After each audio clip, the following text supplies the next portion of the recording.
Nobody in that room really knew me. Not really. They knew Fred Tucker, the quiet one, the single one, the one without a wife or kids or anything worth mentioning at a New Year's toast. That was fine. Because I learned something a long time ago that most people never figure out. When you're quiet, people stop paying attention to you. And when people stop paying attention to you, you can build an entire life right in front of them and they'll never see it coming. I'd spent 19 years building exactly that. But Jay pushed one time too many. Welcome to Dad's Raw Revenge. Get settled, because this one is going to take you somewhere. Drop a comment and let me know where you're watching from. Hit that like button, and make sure you're subscribed. Trust me, you're going to love it here. Now, let's get into it. December 31st, Portland, Oregon. We decided to celebrate New Year's Eve at my Aunt Beverly's place. She lives in a big craftsman house over in Selwood, the kind of neighborhood where the houses have real character and the people pretend to. Beverly has had the same mismatched furniture since 1994, and dares anyone to say a word about it. Christmas lights still up because she doesn't take them down until February. A wreath on the door that had seen better decades. I love that house, always have. I pulled up around 7:30, sat in my car for a minute before going in. I always do that. Just sit, breathe, prepare, see. I love my family. I genuinely do. But walking into a room full of Tuckers on New Year's Eve requires the same mental preparation as walking into a deposition. You have to know who's going to say what, decide ahead of time how much you're going to let it land, and remind yourself that sparkling water is a perfectly acceptable New Year's Eve drink, and anyone who says otherwise can mind their business. I grabbed the bottle of wine I brought, good wine, not the kind you grab off the discount shelf at 9 p.m., and went inside. The house was already warm and loud the way Beverly's house always is. Music going. The smell of everything good coming from the kitchen. Her living room packed with the particular comfortable chaos of people who've been celebrating together long enough to stop performing for each other. Almost. I said my hellos. Hugged Auntie Beverly. She grabbed me the way she always does, both hands, like she's making sure you're still real. She smelled like her perfume and kitchen spices, and something that just smelled like her specifically, the way certain people have a smell that means safety. You look thin. She pulled back and examined my face the way aunts do. Auntie, I weigh the same I've weighed for 15 years. You look thin. She said it again like I hadn't spoken. Pressed a plate of something into my hand before I could argue. That's Beverly. The conversation is a formality. The food is the real communication. I made my way into the living room, and that's when I heard him. Jay.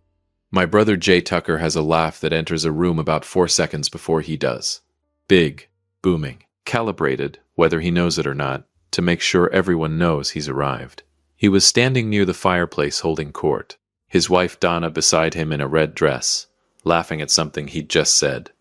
My cousin Derek across from them, nodding along with the particular enthusiasm of a man auditioning for the role of best audience.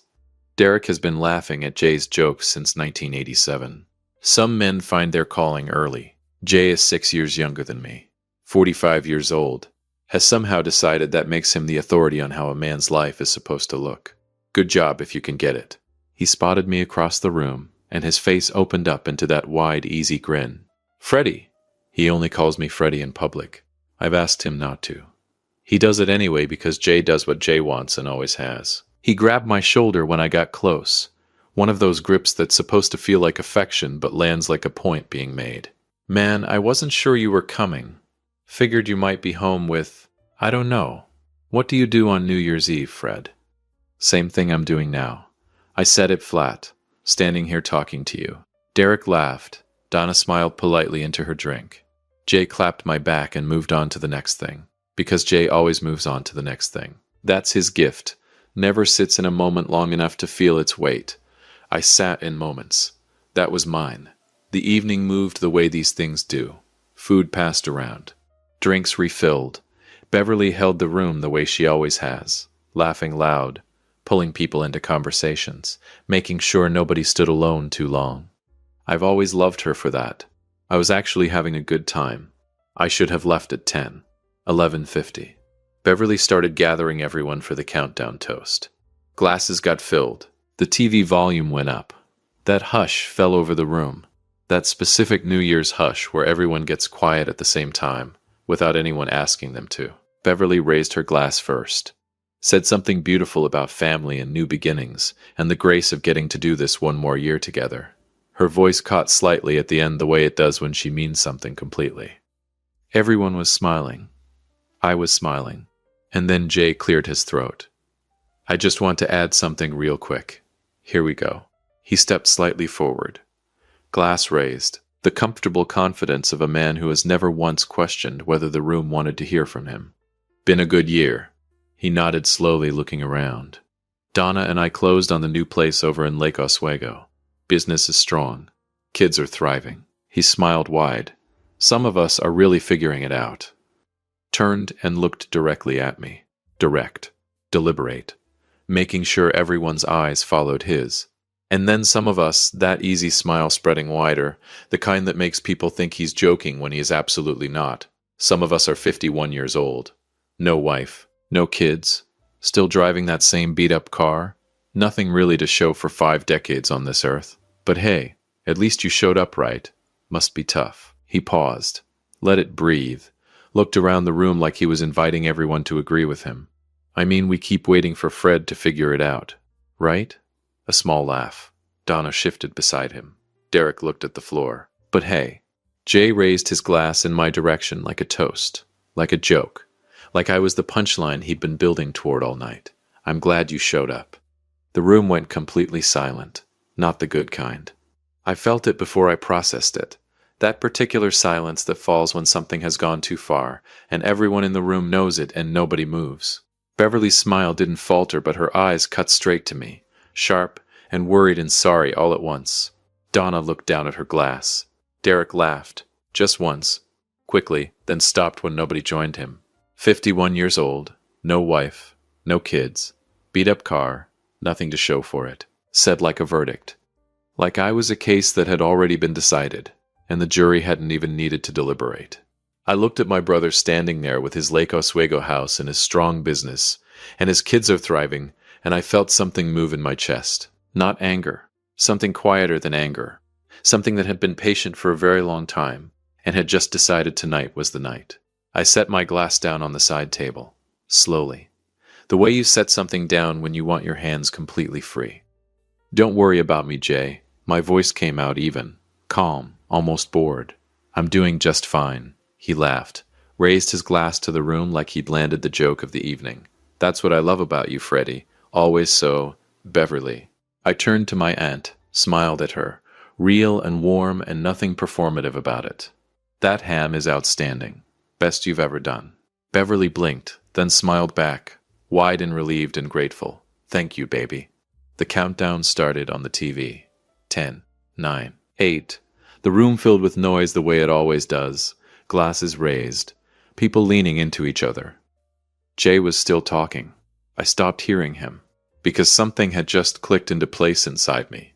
Clean and quiet, like a key turning in a lock that had been waiting 19 years for the right moment. He had no idea. Not about Harriet. Not about the kids. Not about the building with my name on it, sitting 12 miles from where he was standing right now, running his mouth like a man with nothing to lose. Not about any of it, and I had spent 19 years making absolutely sure of that.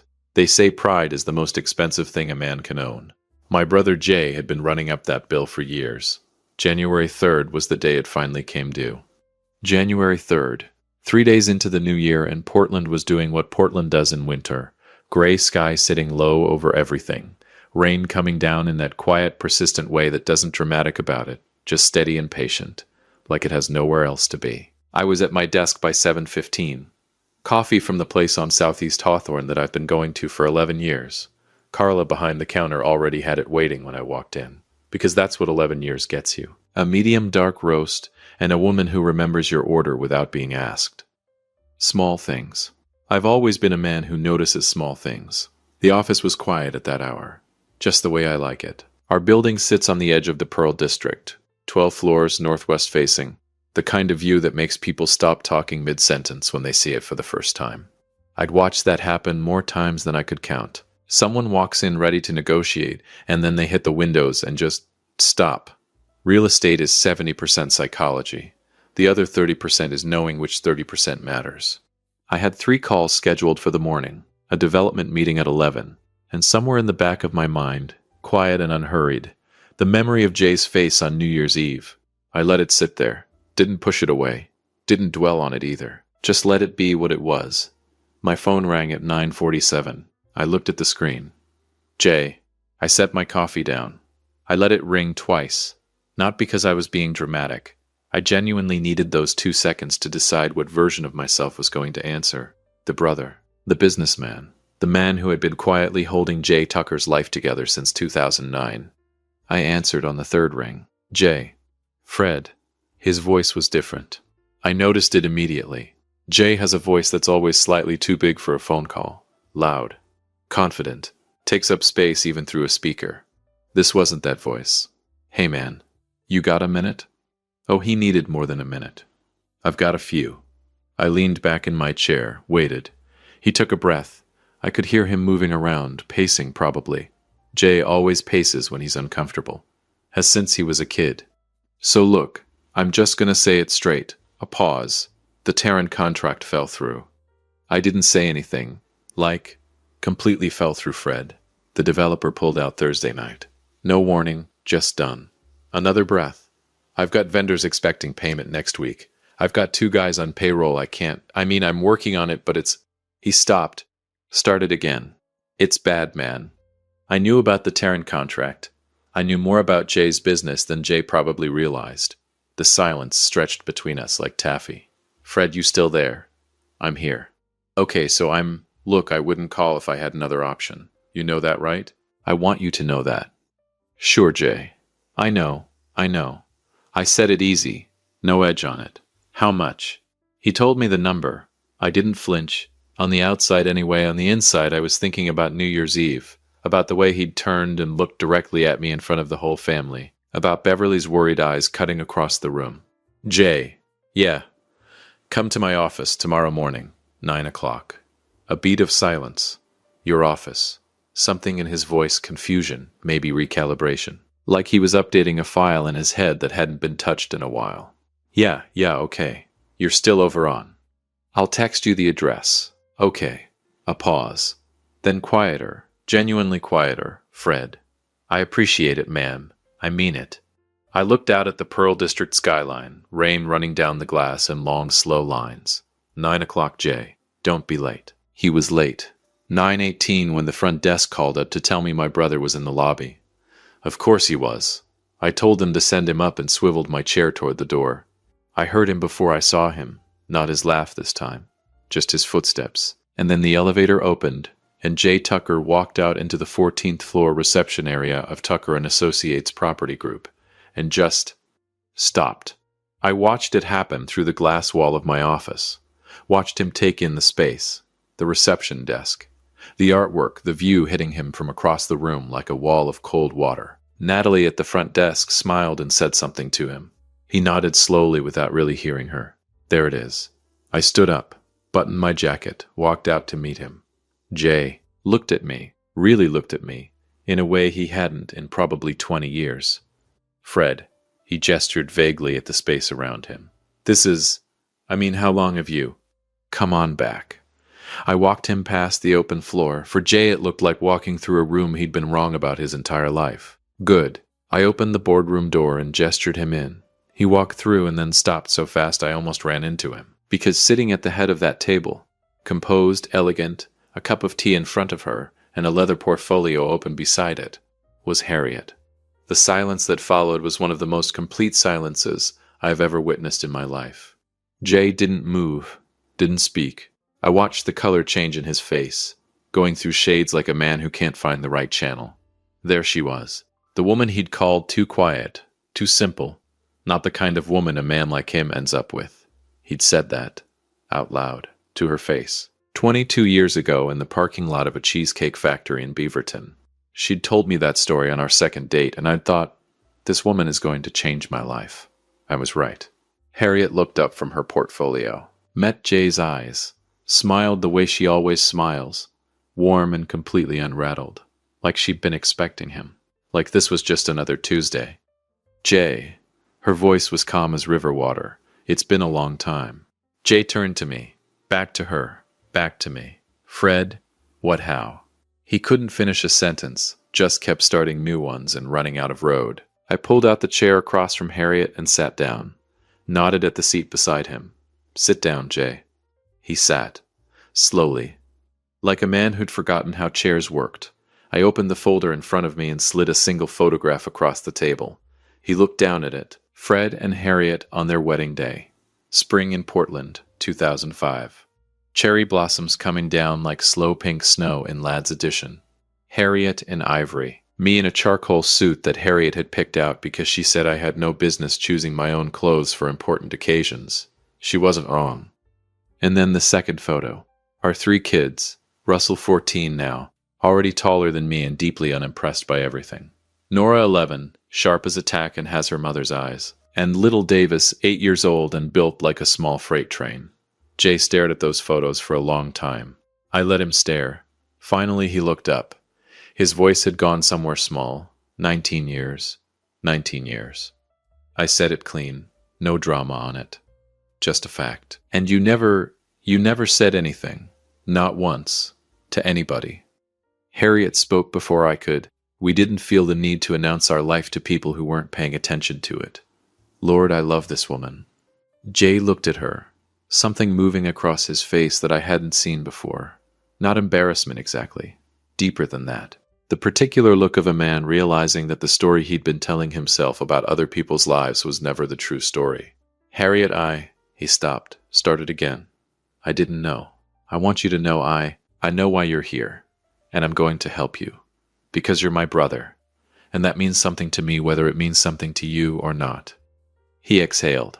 But first, I folded my hands on the table, looked at him steady. I needed you to sit in this room, in my building, across from my wife.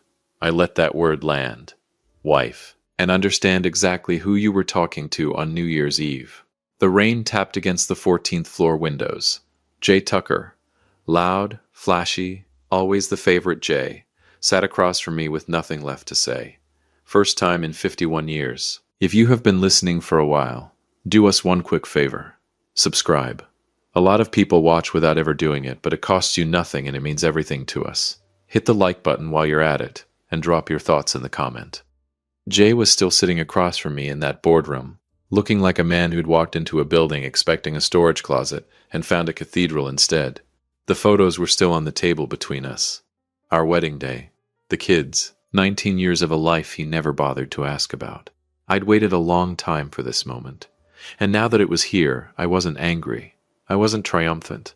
I was just settled, like a house that had finally stopped shifting on its foundation. Harriet had her hands folded on her portfolio, patient, unbothered. The way she always is when something important is happening. She goes still like the eye of a storm and lets everything else move around her.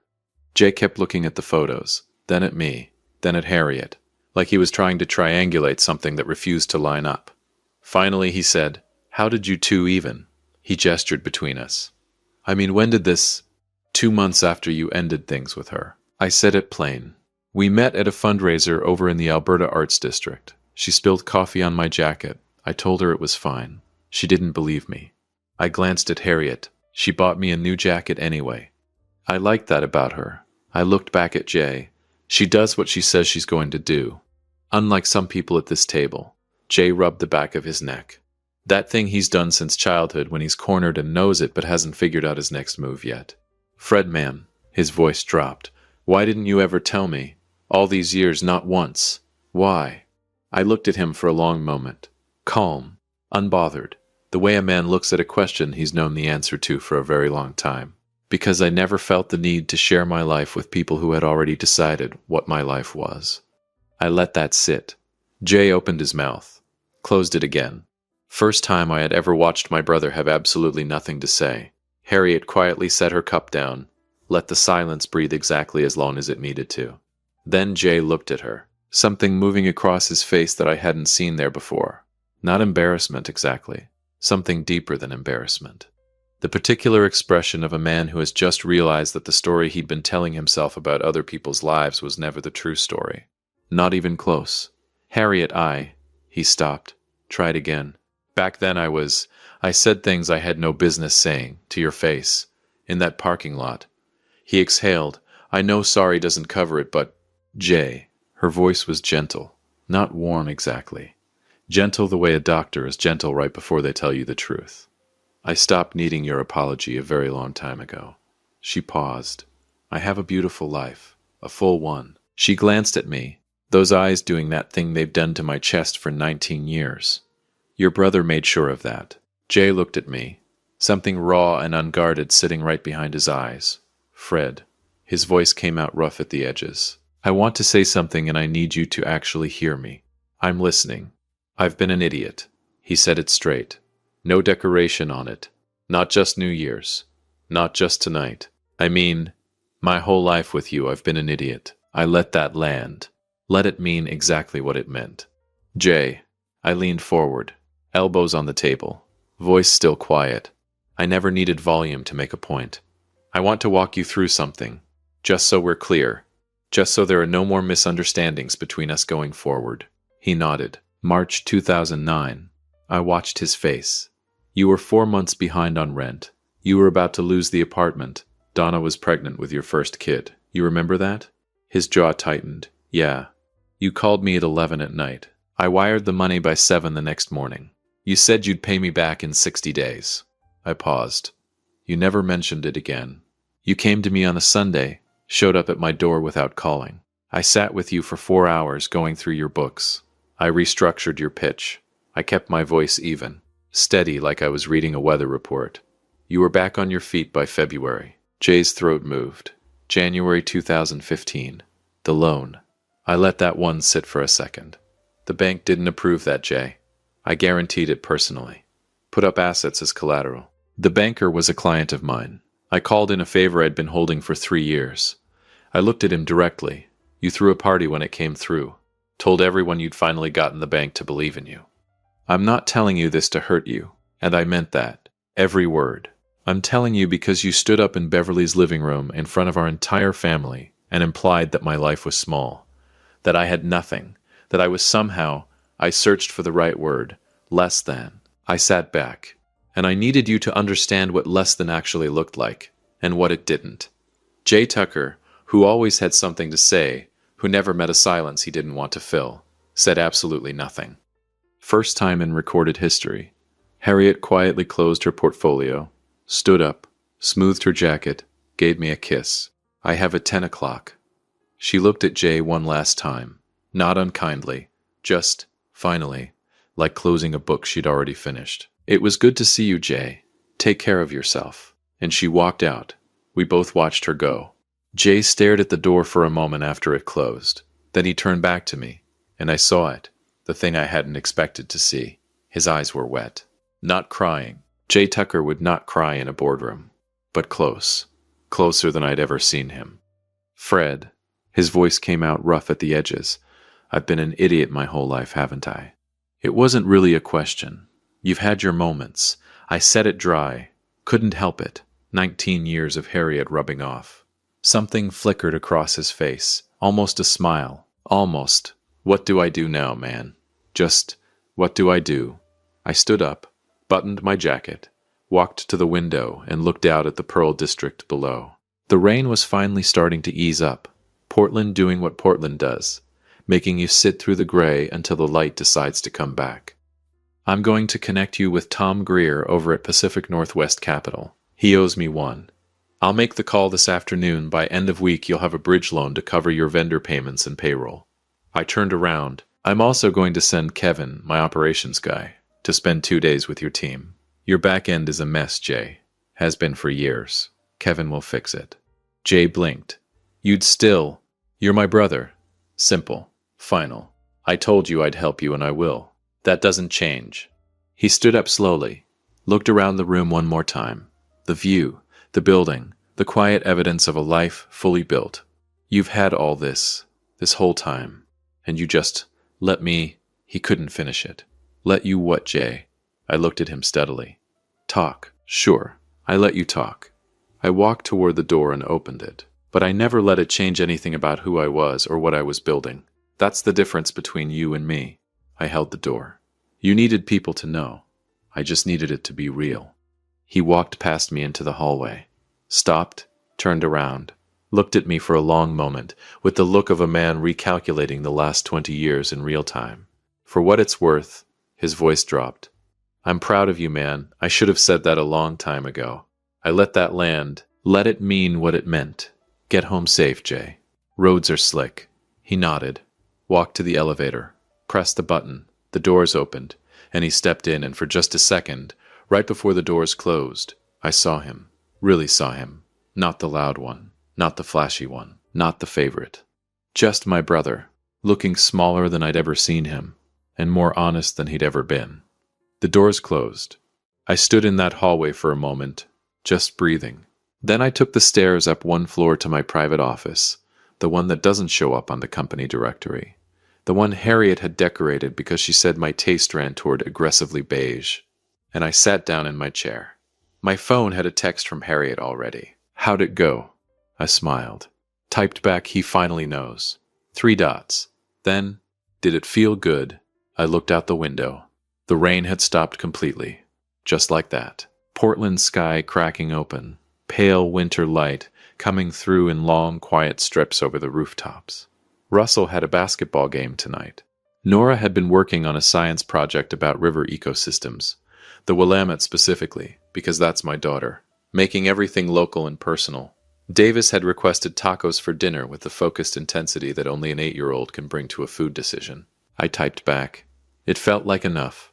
See you at 6. Tell Davis yes to the tacos. I set my phone face down on the desk. Outside the window, Portland was waking back up. Streets shining, light returning. The city moving forward the way cities do, unbothered and unhurried. Some people spend their whole lives making noise just to feel significant. I spent mine quietly building something important. If you enjoyed this story, join our community by hitting that like button and subscribing for more real, raw, and family stories. I will see you on the next one.